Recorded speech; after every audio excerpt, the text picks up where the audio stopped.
adalah orang-orang yang masuk surga tanpa hisab dan adab.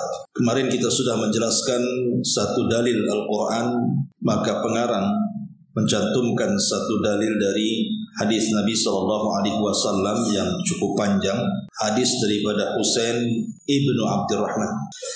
Kita baca hadisnya baru kita terangkan. An Husain ibn Abdurrahman qala kuntu inda Sa'id ibn Jubairin faqala ayyukum ra'al kawkab alladhi qadda al-barihata qultu ana summa qultu amma inni lam akun fi salatin walakinni ludik qala famadha sana'ta qultu istarqaitu qala fama hamalaka ala dhalik qultu hadithun haddathanahu Sya'bi faqala wa ma haddathakum Sya'bi qultu haddathana an Buraidah ibn Husayb al-Aslami radhiyallahu anhu annahu qala la ruqyata illa min aynin aw hummatin faqala qad ahsana man intaha ila ma sami walakin haddathana Ibnu Abbasin anin Nabi sallallahu alaihi wasallam qala uridat alayya al-umam fara'aitu an-nabiyya wa ma'ahu ruhaitu wan nabiyya wa ma'ahu ar-rajulu aw ar-rajulan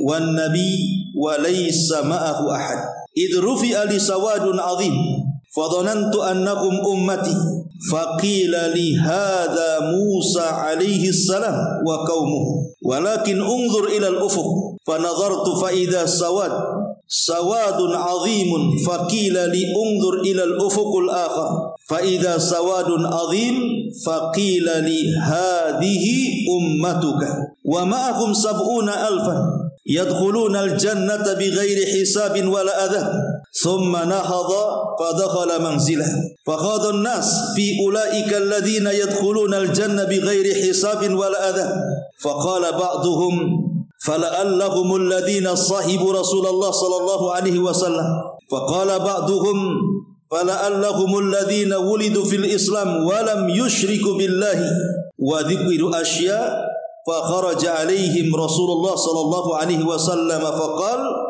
ما الذي تخوضون فيه فأخبروه فقال هم الذين لا يرقون هم الذين لا يسترقون ولا يتطيرون ولا يقتوون وعلى ربهم يتوكلون فقام أكاسة ابن محصن فقال ادعو الله أن يجعلني منهم فقال أنت منهم ثم قام رجل آخر فقال ادعو الله أن يجعلني منهم فقال النبي صلى الله عليه وسلم سبق بها أكاسة. Dari Husain ibn Abdurrahman dia berkata, ketika saya berada di dekat Sa'id bin Zubair dia mengatakan, siapakah di antara kalian yang melihat bintang jatuh semalam? Saya jawab, saya. Kemudian saya katakan, adapun saya ketika itu tidak dalam keadaan salat, tetapi tersengat kala jengking. Lalu ia bertanya, lalu apa yang anda kerjakan? Maka saya menjawab, saya minta diruqyah. Lalu dia bertanya lagi, apa yang mendorong anda melakukan hal tersebut? Maka ku jawab sebuah hadis yang diceritakan Sya'bi kepada kami.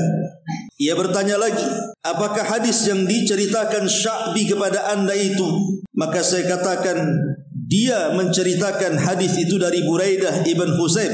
Tidak ada ruqyah kecuali karena ain ataupun karena tersengat-sengatan. Kemudian Sa'id pun berkata, alangkah baiknya orang yang beramal sesuai dengan nas yang telah didengarnya. Akan tetapi Ibnu Abbas radhiyallahu anhuma mengatakan kepada kami hadis dari Nabi sallallahu alaihi wasallam, beliau bersabda, saya bersama beberapa orang, saya telah diperlihatkan beberapa umat oleh Allah Subhanahu wa taala, lalu saya, kata Rasul, melihat seorang nabi bersamanya beberapa orang saja. Kemudian juga aku melihat ada seorang nabi yang hanya pengikutnya 1 atau 2 orang, dan aku juga melihat nabi sama sekali tidak ada pengikutnya. Tiba-tiba kemudian ditampakkan kepadaku sekelompok orang yang sangat banyak sekali. Lalu aku mengira mereka adalah umatku, tetapi disampaikan kepadaku bahwa itu adalah Musa dan kaumnya. Lalu tiba-tiba aku melihat lagi sejumlah umat yang sangat besar. dan disampaikan kepadaku, ini adalah umatmu, bersama mereka ada 70.000 manusia, mereka akan masuk surga tanpa hisab dan azab. Kemudian beliau bangkit dan masuk ke dalam rumahnya. Maka para sahabat kemudian saling berbicara satu dengan yang lainnya. Sebagian mereka mengatakan boleh jadi mungkin yang dimaksud 70.000 itu adalah sahabat Rasul. Sebagian mereka berpendapat boleh jadi mereka adalah anak-anak yang dilahirkan dari sahabat Rasul dan mereka tidak pernah melakukan kesyirikan kepada Allah Azza wa Jalla sedikit pun. Lalu sebagian mereka menyebutnya yang lainnya. Ketika kemudian suara semakin ramai, maka Nabi SAW keluar. Kemudian Nabi memberitakan kepada mereka. Kata Nabi SAW, mereka itu adalah orang-orang yang tidak minta diruqyah, tidak minta dikai, dan tidak pernah melakukan tatayur, serta mereka bertawakal kepada Rabb mereka. Tiba-tiba Ukasha bin Mihsan berdiri dan berkata, mohonkanlah kepada Allah, mudah-mudahan aku termasuk mereka ya Rasulullah. Kemudian beliau menjawab, engkau termasuk mereka. Kemudian berdiri seseorang yang lain dan berkata, aku juga wahai Rasul, doakan supaya aku bagian daripada mereka. Maka Nabi SAW mengatakan, kamu sudah didahului oleh Ukasha. Hadis ini dikeluarkan oleh Imam Al-Bukhari dan juga Muslim. Dan hadis ini juga sebagai dasar tentang ada orang-orang yang masuk surga tanpa hisab dan azab. Ma'asyiral muslimin yang dimuliakan Allah Subhanahu wa taala, ada beberapa faedah dari hadis ini sebelum kita bentangkan. Di dalam hadis ini Nabi sallallahu alaihi wasallam menyebutkan kalimat sab'una alfan, 70.000 orang-orang yang akan masuk surga tanpa hisab dan azab. Sebagian para ulama mengatakan bahwa kalimat 70 itu bukan menunjukkan pembatasan. Orang Arab kalau ingin mengemukakan jumlah yang banyak itu biasanya selalu menyebut kalimat 70.000. Berarti kalimat 70.000 itu bukan pembatasan. Bukan hanya 70.000 saja yang masuk surga tanpa hisab dan azab. Banyak sebenarnya, lebih daripada 70.000. Apalagi kalau seandainya kita melihat riwayat yang dikeluarkan oleh Imam Ahmad dan dikomentari oleh Al-Hafidh Ibnu Hajar rahimahullahu taala, sanadnya sangat jayyid, sangat baik sekali.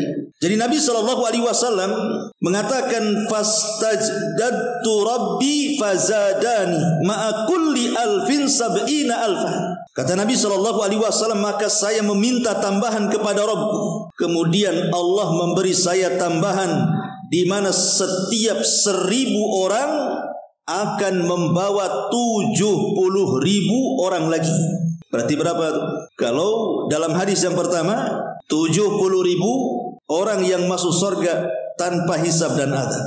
Dalam Musnad Imam Ahmad, setiap 1.000 membawa 70.000. Berapa jumlahnya? Berarti 70.000 kali 70.000, gitu maksudnya. Berarti 4.900.000.000 kan itu. Coba yang punya kalkulator.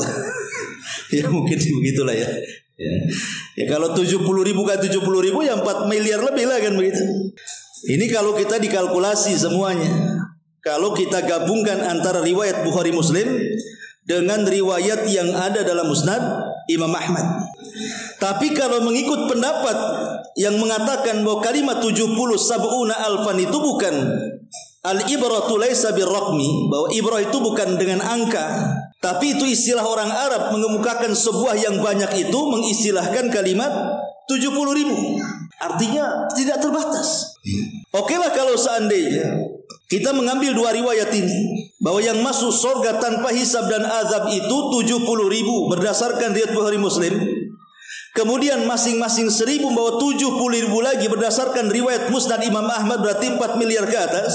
Bukan berarti yang masuk surga itu cuma 4.900.000.000 saja, tidak.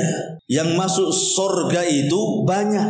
Cuman yang tersifati dengan sifat 4 ini yang disebutkan, mereka tidak minta diruqyah, mereka tidak minta dikai, mereka tidak tatayur, mereka senantiasa bertawakal kepada Allah.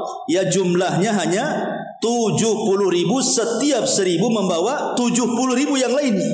Tapi amalan-amalan yang memasukkan kita ke dalam surga bukan 4 amalan ini saja. banyak amalan-amalan yang lain yang bisa memasukkan kita ke surga. Tidak mesti 70.000 ini saja kan begitu. Kan banyak amalan-amalan selain daripada 4 perkara ini kan. Jalan-jalan menuju surga itu. Bahkan ada satu buku judulnya 175 Jalan Menuju Surga. Kan banyak artinya kan. Cuman yang masuk surga tanpa hisab dan azab dalam satu redaksi hadis ya jumlahnya 70.000, setiap 1.000 membawa 70.000 yang lainnya. Berarti 4.900.000.000. Kalau menggabungkan dua riwayat yang dikeluarkan Bukhari dan Muslim bersama riwayat Musnad Imam Ahmad di sini. Ma'asyiral muslimin wal muslimat rahimani wa rahimakumullah. Dalam riwayat Muslim dan juga Bukhari, Nabi SAW mensifati tentang 70.000 orang yang masuk surga tanpa hisab dan azab itu. Apa kata Nabi SAW? Annahum tadhi'u wujuhahum idha'ata lailati badrin. Wajah-wajah mereka bersinar-sinar seperti sinar bulan ketika purnama-purnamanya. Jadi nampak nanti di padang mahsyar itu orang-orang yang masuk surga tanpa hisab dan azab, mereka dibedakan dari wajah-wajahnya, di mana wajah-wajah mereka seperti bulan pada malam purnama dan mereka bersinar-sinar. Itu dalam riwayat Bukhari dan Muslim. Taib, kita bahas sedikit-sedikit dari awal. Jadi Husain ibn Abdurrahman ini berkata kepada orang-orang yang ada di situ, salah satunya Sa'id ibn Jubair radhiyallahu anhu. Ketika aku berada di dekat Sa'id ibn Zubair, dia berkata, siapa di antara kalian yang melihat bintang jatuh semalam? Jadi Sa'id bin Jubair ini bertanya kepada orang-orang yang di situ, semalam ada meteor, saya melihatnya. Ada nggak di antara kalian melihat? Maka kata Husain bin Abdurrahman, ya, kebetulan aku melihatnya. Kebetulan aku melihatnya semalam. Aku tidak tidur semalam.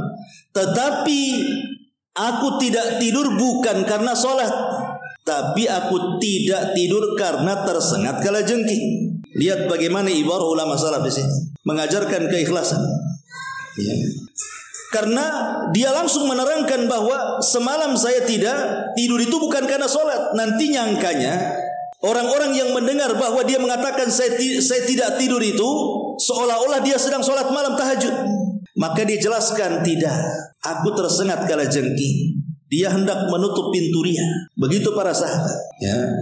Kalau kita kan enggak, pasti kita akan cerita. Semalam saya tak tidur. Kenapa? Itulah sholat 23 rakaat. Disebutkan rakaat. Ya. Ma'asyiral muslimin yang dimuliakan Allah Azza wa Jalla. Kemudian ditanya lagi, lalu apa yang kau lakukan wahai Husain? Maka dia mengatakan, aku coba meruqyah. Kemudian ditanya lagi, kenapa kau lakukan itu? Ya, karena aku mendengar sebuah riwayat daripada Syabi bahwa tidaklah seseorang itu meruqyah kecuali karena penyakit ain ataupun karena sengatan. Makanya kuruqyah. Kemudian Sa'id bin Zubair memuji dan mengatakan, alangkah baiknya manintaha ila ma sami'ah, engkau melakukan sesuatu yang memang ada nasnya. Lihat orang dulu itu kalau melakukan sesuatu pasti ada dalilnya. Nggak asal melakukannya saja, tidak. Mereka punya dalil. Dan ini pentingnya kita ini dalam melaksanakan agama harus berdalil. Anda melakukan sesuatu itu ada dalilnya atau tidak, kan begitu? Maka lihat para ulama salaf ini, mereka melakukan sesuatu itu karena ada sebuah dalil. Tetapi kata Sa'id, tapi aku mendengar ada sebuah riwayat dari Buraidah ibn Husayb al-Aslami radhiyallahu anhu. Terus sampai kemudian dia mengatakan, akan tetapi Ibnu Abbas radhiyallahu anhuma telah menceritakan kepadaku tentang orang-orang yang mereka masuk surga tanpa hisab dan azab. Salah satunya orang yang tidak minta ruqyah. Memang ada dua riwayat, ada kalimat la yarqun, ada kalimat la yastarqun. La yarqun dan juga ada riwayat la yastarqun. La yarqun artinya tidak meruqyah. Kalau yastarqun artinya tidak minta diruqyah. Tapi kata para ulama mengatakan kalimat yarqun ini hadisnya lemah, hadisnya syadz karena bertentangan dengan kalimat la yastarqun. Kalau yarqun ruqyah, meruqyah, Nabi SAW juga pernah diruqyah dan pernah meruqyah. Nabi pernah diruqyah Aisyah radhiyallahu anha, ya, dan juga oleh Jibril alaihi salatu wasallam ketika terkena sihirnya Labid bin Asam kan. Dan juga pernah meruqyah. Berarti yang dimaksud di sini bukan kalimat yarkun tetapi yassarkun, minta diruqyah. Jadi dia ingin menyanggah bahwa apa yang dilakukan oleh Husain ibn Abdurrahman ini disanggah oleh riwayat Abdullah ibn Abbas radhiyallahu anhuma. Kemudian di situ disebutkan bahwa ketika Nabi SAW diperlihatkan sebuah umat, apakah ketika itu Rasul sedang mimpi diperlihatkan, ataukah yang dimaksud dalam peristiwa Isra dan Mi'raj ketika Rasul diperlihatkan tentang akhirat? Sebagian para ulama mengatakan bahwa Nabi SAW diperlihatkan di sini dalam mimpinya. Jadi Nabi SAW diperlihatkan dalam mimpinya tentang padang mahsyar. Jadi Nabi SAW melihat ada sekelompok umat yang sangat besar sekali. Kemudian Rasul mengatakan, fadhonantu annakum ummati, jangan-jangan itu umatku. Tapi Jibril mengatakan, bukan, itu bukan umatmu, tapi itu adalah Musa dan umatnya. Dari sini kita tahu bahwa keutamaan Nabi Musa, bahwa Nabi Musa itu memiliki umat yang banyak.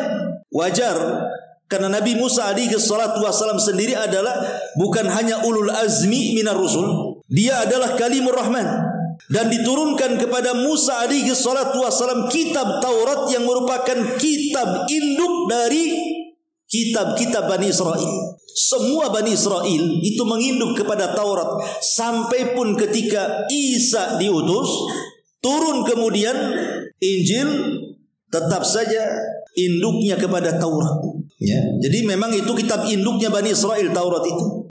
Makanya kemudian Musa itu banyak pengikutnya. Tetapi ketika itu Nabi SAW melihat ke ufuk, ke arah lain, rupanya ada manusia lebih banyak dibandingkan yang ia lihat dari Musa dan umatnya. Baru dikatakan kepada Nabi SAW, itulah umatmu wahai Muhammad.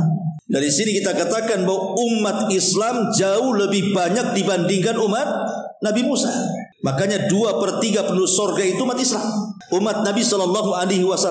Karena memang umatnya banyak sekali Nabi SAW. Makanya dalam peristiwa Isra Mi'raj itu, ketika Rasul berjumpa dengan Nabi Musa kan, Musa menangis dan mengatakan, ketika dikatakan kenapa Musa menangis, kata Musa, aku cemburu dengan anak muda itu. Maksudnya Nabi SAW datang belakangan, usianya masih muda, tapi umatnya jauh lebih banyak dibandingkan umatku, kata Nabi Musa alaihi salatu wasallam, dengan pendeknya usia.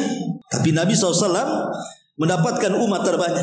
Tetapi ada juga Nabi yang pengikutnya ruhaid. Ruhaid itu dalam bahasa Arab jumlah antara 3 sampai 10 orang. Ya di bawah 10 lah, tidak sampai di atas 10.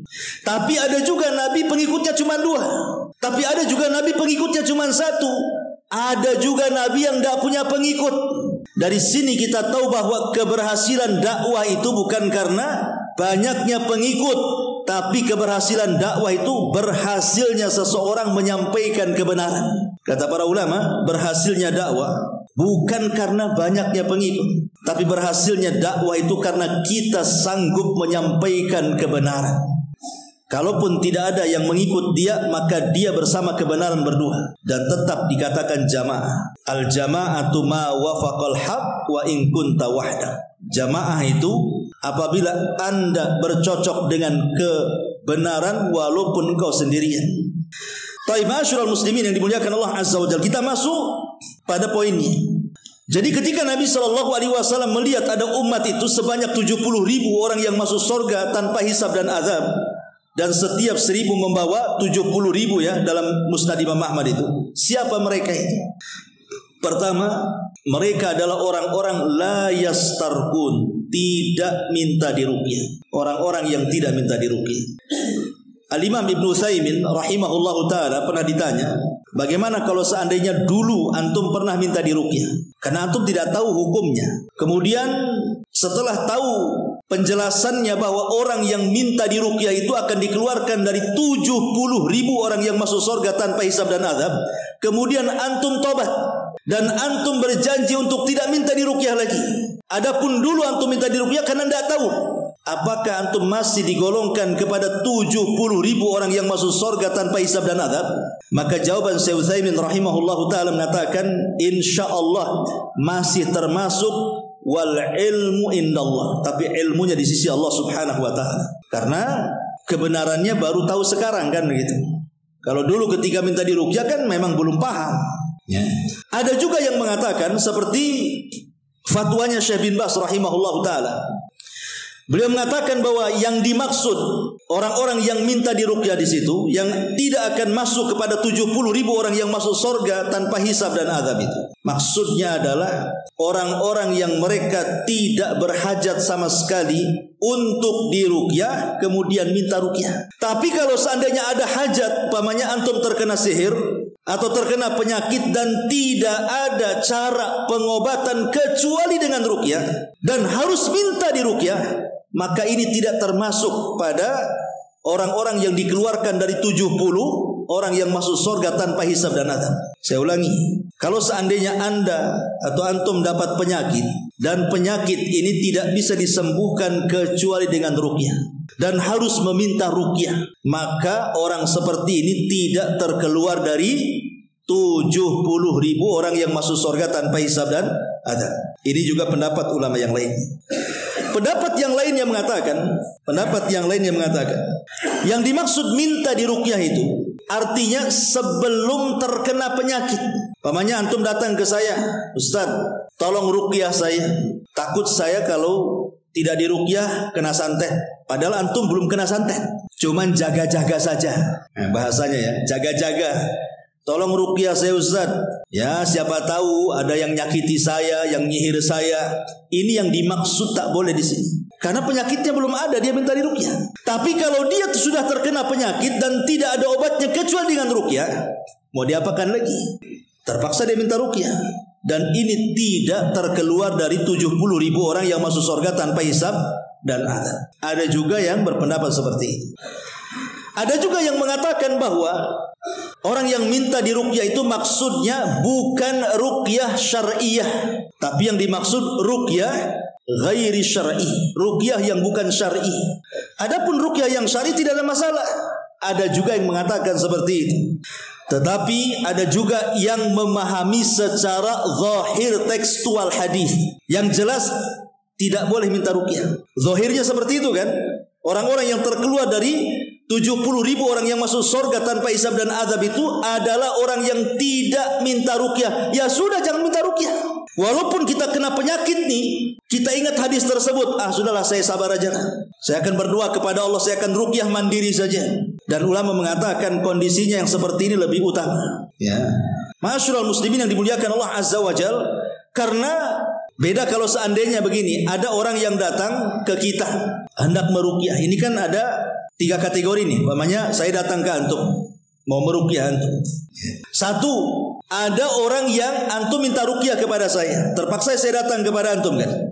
Yang kedua, memang saya datang ingin nolong. Antum tidak minta ruqyah, saya datang ingin meruqyah.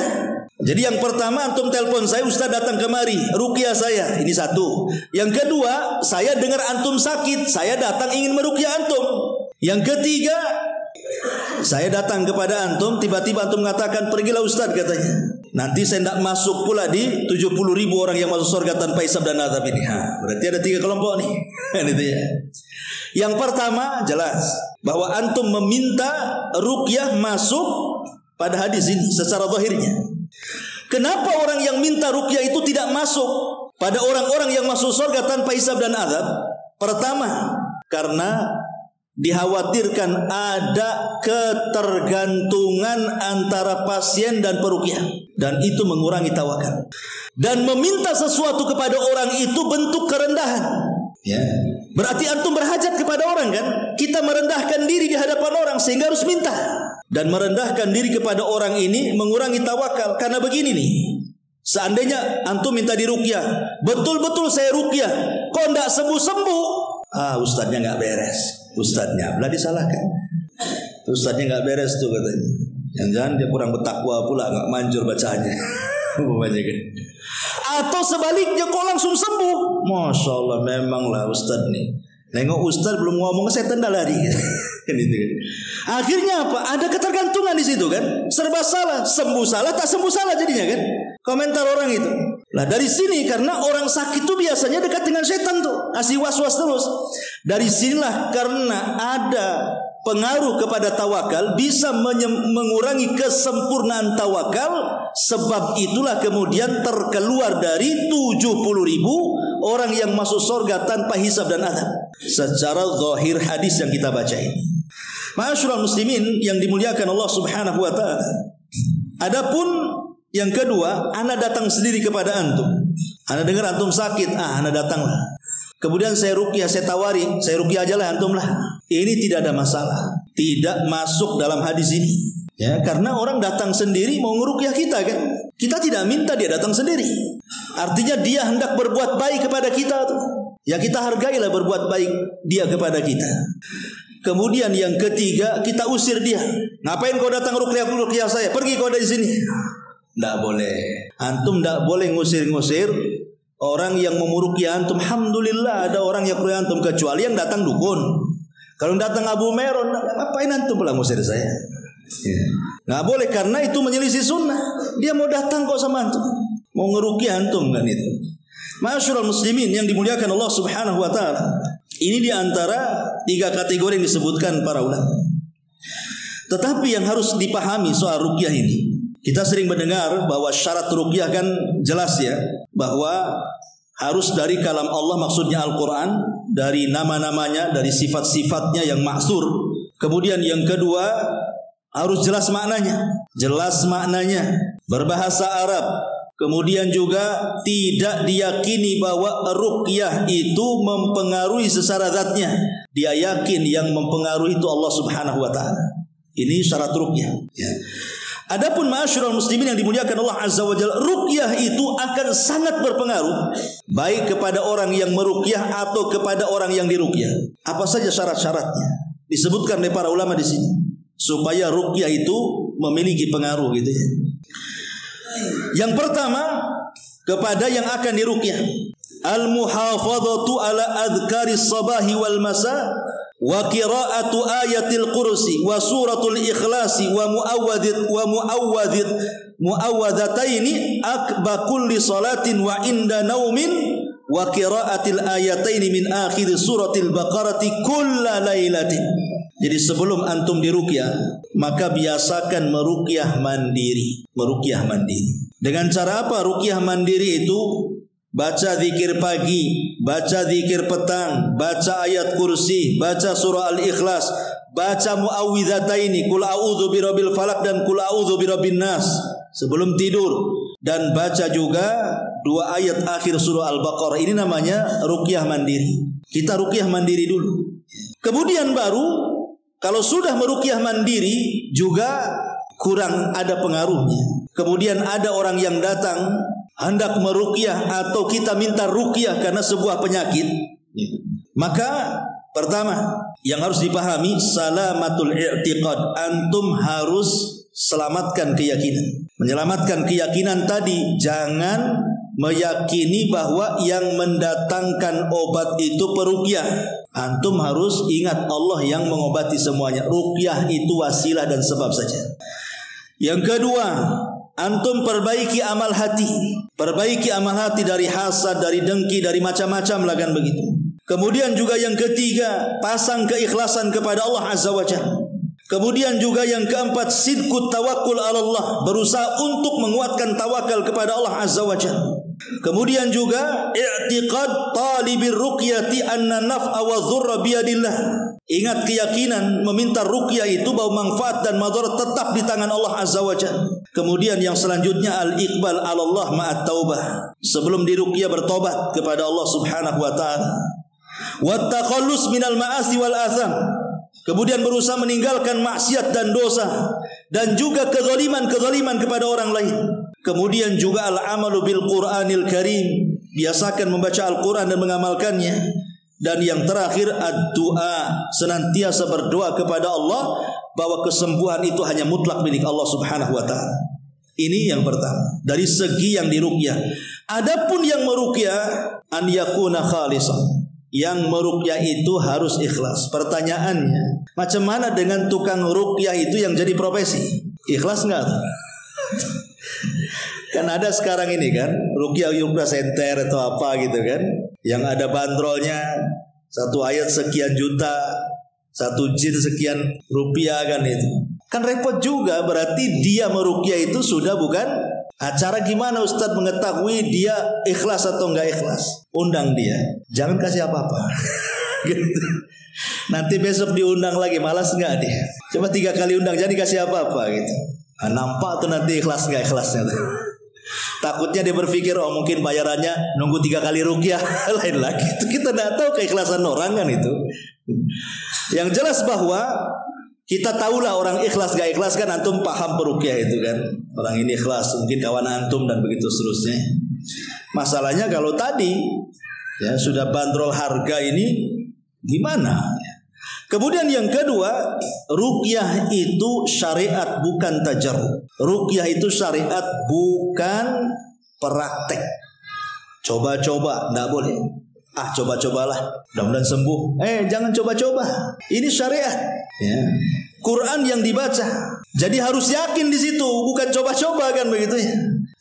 Kemudian juga an yakuna raqi adlan fi dini. Zahirnya dia baik, takwa zahirnya. Ya, suka ke masjid, nampak dari penampilannya gitu.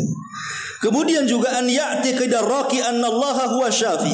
Seorang peruqyah harus meyakini yang menyembuhkan bukan dia, bukan bacaannya, tetapi Allah Subhanahu wa taala. Dan yang lebih penting lagi, an yakuna raqi aliman bi turuqil mu'alajati bi ruqyati syar'iyyah. Seorang peruqyah harus paham dengan ilmu-ilmu ruqyahnya. Karena orang meruqyah ini aneh-aneh saya lihat. Dia harus paham ruqyah syar'iyyah seperti apa. Jangan kemudian terkadang saya lihat ada orang meruqyah di hadapannya perempuan, ikhtilat pula tuh perempuan.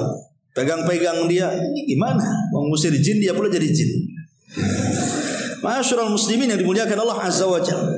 Kemudian yang paling penting, ada beberapa hal catatan ya. Ada sekitar 10 catatan saya baca secara cepat di sini tentang hal-hal yang harus dihindari dalam ruqyah itu. Pertama, tidak boleh menelan sesuatu dari kertas yang ditulis padanya Al-Quran. Umpamanya saya tulis surat ayat kursi di kertas. Telan. Nanti setannya hilang semua. Nggak boleh, ini bid'ah, nggak ada. Nelan pula, apalagi dibakar, diminum pula itunya ya, kopinya. Kemudian yang kedua, kitabatul ayat ala jismil marid. Ataupun saya tulis nih ayat kursi, kemudian saya jadikan koyo. Mana yang sakit di punggung Ustaz, teplek punggung. Di koyonya saya tulis ayat kursi, tidak ada ajarannya, bid'ah. Ya. Yang ketiga, tawassud ar-ruqyati minal Quran, atau dijadikan bantalan dalam bantal, ditulis, diselipkan di bantal, tidur di situ. Karena ini ada juga yang seperti ini, ya, makanya ini ditulis para ulama. Ini tidak boleh, ini menghinakan Quran. Kemudian juga selain daripada itu, taksis, mengkhususkan taksisur ruqi laisalah aslun syar'i. Kataksisi suwari wa ayatin muayyanatin li amradil muayyanatin bi a'dadin wa awqatin lam tarid fi kitabillahi wala sunnati rasulillah. Mengkhususkan ayat-ayat tertentu untuk penyakit tertentu, dengan jumlah tertentu, dengan waktu-waktu tertentu. Kalau udah main tertentu itu perlu dalil itu. Ya. Maka ini juga termasuk ruqyah yang tidak syar'i. Kemudian juga yang kelima, i'tiqad masyru'iyyati ruqyah bit tajarub. Tadi saya sudah katakan, ya, si peruqyah ini masih ragu-ragu. Ketika dia meruqyah, dia hanya ingin coba-coba saja. Ya kalau sembuh alhamdulillah, enggak ya sudah. Ini mencoba-coba, maka tidak boleh, harus yakin. Kemudian juga yang keenam, ta'liqut tamaim, menggantungkan jimat, ma'ruf, enggak usah dibahas. Kemudian yang nomor 7, ta'liqul ayatil qur'aniyah, atau menggantungkan ayat-ayat. Walaupun terjadi khilaf para ulama ya tentang menggantungkan ayat. Nanti ada pembahasannya sendiri. Tapi pendapat yang kuat tidak boleh. Kemudian yang nomor 8, al-wuqufil muharramati syar'iyyati inda ruqyah. Peruqyah terjerumus kepada hal-hal yang diharamkan Allah Azza wa Jalla, seperti ya tadi, khalwah dengan perempuan berdua kan itu. Naudzubillah. Ya, terkadang orang yang diruqyahnya itu juga harus perhatikan pakaiannya, karena kan ada kisah juga salah satu ustadz kita di Batam ini. Tahu kisahnya? Ya. Jadi ada seorang perempuan. Maaf, perempuan ini enggak pakai baju, enggak pakai apa-apa badannya itu, celana pun tidak. Cuma dia pakai mukena saja. Tiba-tiba kemudian kesurupan dia. Dibawa kawannya ke salah satu ustadz kita ini. Ustadz kita tak tahu kalau dia tak pakai apa-apa, cuma bawa mukena aja kan. Di ruqyah rupanya guling-guling, auratnya terbuka semua. Yang lari bukan jinnya, ustadz yang lari. Makanya dipastikan dulu nih yang mau diruqyah ini pakaiannya seperti apa kan itu. Jangan setelah kejadian baru lari semua. Nah ini makanya ini kan harus paham juga yang seperti ini kan gitu. Baik, kemudian juga di sini ta'alluqul mardha wal muhtajina birruqa. Ya, terlalu yakinnya pasien dengan peruqyah sehingga menggantungkan hatinya kepada peruqyah tadi bukan kepada Allah Subhanahu wa taala. Kemudian wa min a'dhamil fitan wal mafasid aidan annaha futihat baban lil musyawwadina wad dajalina alladhi yumarisuna hadhil mihan bi anwa'id dajali wasyirk wal isti'anati bil jin ila akhir. Termasuk juga mendatangkan dukun-dukun dan begitu seterusnya, karena di zaman sekarang ada yang berprofesi dukun itu sudah tidak dianggap dukun, tapi dianggap ustadz karena penampilannya sudah berubah. Jadi penampilan saja sok kiai, sok ustadz, tetapi hakikatnya dia dukun. Dari mana kita tahu dukun? Ya dari praktek-prakteknya. Makanya yang ngaji tahu itu dukun. Kalau nggak ngaji nggak tahu itu dukun. Antum kalau sudah ngaji langsung tahu ini nggak beres orang ini. Ya, itulah kenapa di majelis taklim itu penuh dengan hidayah. Sehingga terkadang hidayah itu antum bisa membedakan mana hak mana batin. Jangankan lagi antum tahu itu dukun nggak dukun. Pamannya ada orang nih dandanan tertentu. Anak tahu Ustaz itu jamaah anu katanya. Kok tahu? Tahu lah. Karena ngaji antum. Dari penampilannya tahu tuh itu bukan jamaah kita, itu jamaah orang tuh. Jamaah apa? Tahu lah itu jamaah anu. Bisa nilai antum kan? Dari mana tuh bisa nilai? Karena antum ngaji masalahnya. Kan ketika antum ngaji kan enggak tahu semua pakai jubah, semua pakai songkok, semua pakai serban, semua sama kan? Tapi dengan banyaknya pengetahuan, insting antum kuat sehingga bisa ini dukun enggak beres ini. Tahu jadinya kan itu taufik dari Allah Azza wa Jalla. Kita bisa membedakan hak dan batil itu. Kebahagiaan tersendiri. Man yuridillahu khairan yufaqihu fidin. Berarti kalau antum sudah membedakan, mampu membedakan mana dukun mana tidak, itu sebuah kebaikan bagi antum. Artinya Allah berikan kecerdasan dari taufik hidayah Allah itu. Inilah diantara 10 hal yang harus dipahami soal seputar ruqyah itu. Sudah belum? Taib. Kemudian bicara tentang ruqyah juga, Syekh bin Baz rahimahullahu taala beliau mengatakan, as-sab'una alfan humul ladzina istaqamu ala dinillahi wa taraku maharimallah wa adau ma aujaballah wa min sifatihim at-tayyibah adamul istirqa walakin al-istirqa la yamna'u kaunuhu minas sab'ina alfan wal istirqa talabur ruqyati wa idza da'atil haja ila hadza fala ba'sa wan nabiy sallallahu alaihi wasallam amara Aisyah an tastarqiya wa amara umma auladi Ja'far an tastarqiya li auladiha fala haraja fi dzalik. Kata Syekh bin Baz rahimahullahu taala, kalimat 70.000 mereka adalah orang-orang yang istiqomah di atas agama Allah, meninggalkan yang diharamkan Allah dan berusaha melaksanakan kewajiban-kewajiban Allah. Jadi tidak hanya sekedar karena tidak minta diruqyah, kemudian tidak kai, kemudian tidak tatayur, kemudian tawakal, bukan itu, tapi ada pendahuluannya. Dengan cara apa? Istiqomah di atas agama, meninggalkan yang diharamkan, kemudian melaksanakan kewajiban. Lah di antara sifat-sifatnya ini yang 4 ini. Ya, jadi setelah kemudian dia istiqomah, meninggalkan yang haram, kemudian yang diwajibkan, ditambah dengan 4 perkara ini.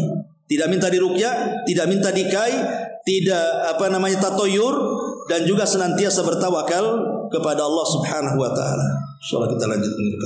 Subhanakallah bihamdika asyhadu an la ilaha illa anta astaghfiruka wa atubu ilaik.